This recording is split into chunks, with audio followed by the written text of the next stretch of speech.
সেদিন ফেসবুক ঘাঁটতে ঘাঁটতে হঠাৎ একটা কবিতা চোখে পড়লাম। বেশ সুন্দর লাগলো কবিতাটা, কিন্তু সেই কবি আমার অতটা পরিচিত ছিলেন না। তাই তাড়াতাড়ি কৌতূহলবশত তার আরও কিছু কবিতা পড়লাম এবং তার সম্পর্কেও কিছু তথ্য জানলাম। প্রত্যেকবারই মুগ্ধ হলাম। সেই কবি হলেন কবি নারায়ণ মুখোপাধ্যায়। আজ ১৩ই এপ্রিল কবি নারায়ণ মুখোপাধ্যায়ের জন্মদিন। তার জন্ম হয়েছিল ১৯৩৭ সালে অবিভক্ত বাংলাদেশের খুলনা জেলায়। তার যখন মাত্র ৬ মাস বয়স, তখনই তিনি তার মাকে হারান।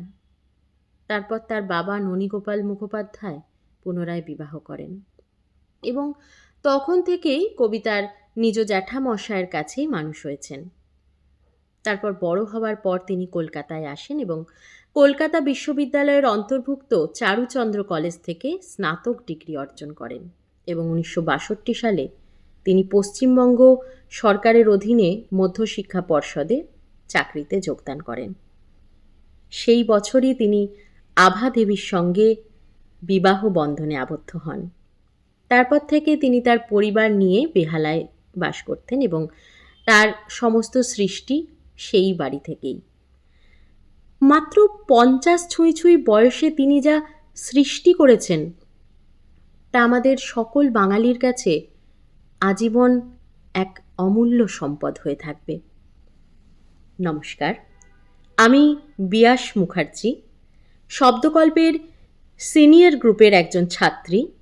আজ কবি নারায়ণ মুখোপাধ্যায়ের জন্মদিনে দুটি তারই লেখা ছোট ছোট কবিতা আপনাদের শোনাবো। আশা করি আপনাদের ভালো লাগবে। প্রথম যে কবিতাটি আমি শোনাবো সেই কবিতার নাম মহাশূন্য। কর্তা ওঠেন, এই তো এসেছি, এসে গেছি সব জেলেরা। ডাক দেয় তারা, ভোররাত্রির জল কাঁপে যেন নীরবে। পুকুরের মন স্থির হয়ে থাকে, বেত বন যেন ছায়া মা।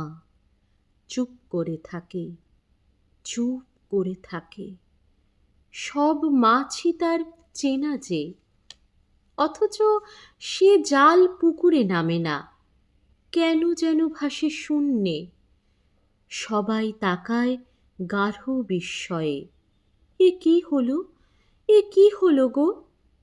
৭টি রমণী আলতা ছোপানো পায়ে ধরে আছে জাল যে।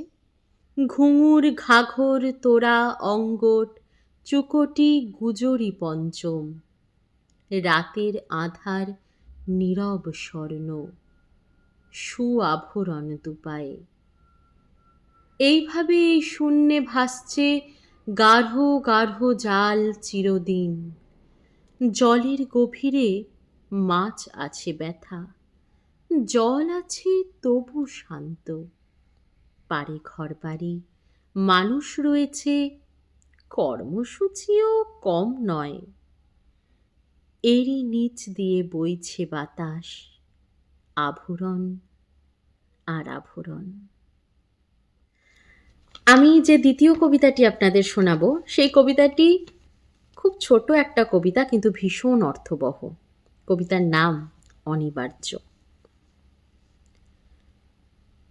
মহাকবি ব্যাস অনেক ভেবে চিনতে শেষ অবধি ধৃতরাষ্ট্রকে অন্ধ করে নির্মাণ করলেন।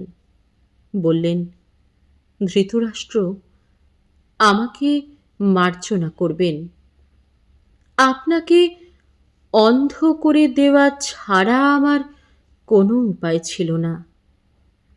ধৃতরাষ্ট্র বললেন, জানি, দীর্ঘতম কাহিনীতে অন্ধত্ব একান্ত জরুরি। ধন্যবাদ।